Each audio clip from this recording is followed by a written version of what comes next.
همونطور که می‌بینید خطوط زیادی رو من میکشم، اما خطوطی که نزدیک مدل هستن رو پررنگ میکنم.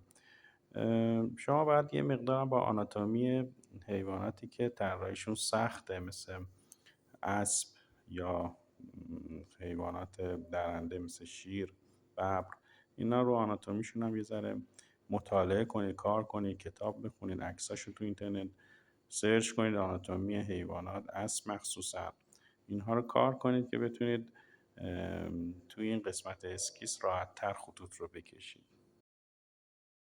اسکیس در واقع یک طرح اولیه هست که از مدل به صورت ساده و تند و سریع طراح میکشه.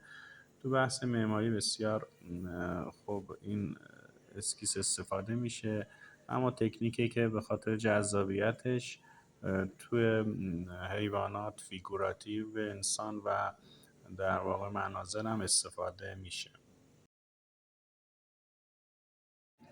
همونطور که تو قسمت طراحی طبیعت بیجان هم گفتم، فضای منفی و مثبت خیلی میتونه کمکتون کنه، مثل فضای بین پاها و فضای بین سر یا گردن و بدن حیوان.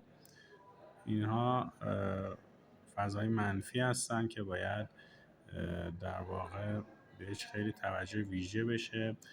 اگه میخواین تناسباتتون دقیق بشه، باید همه این تکنیک ها رو با هم دیگه در نظر بگیرید.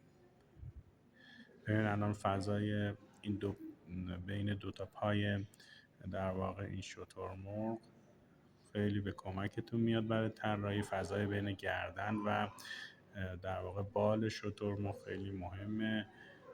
اینا رو باید مد نظر داشته باشین.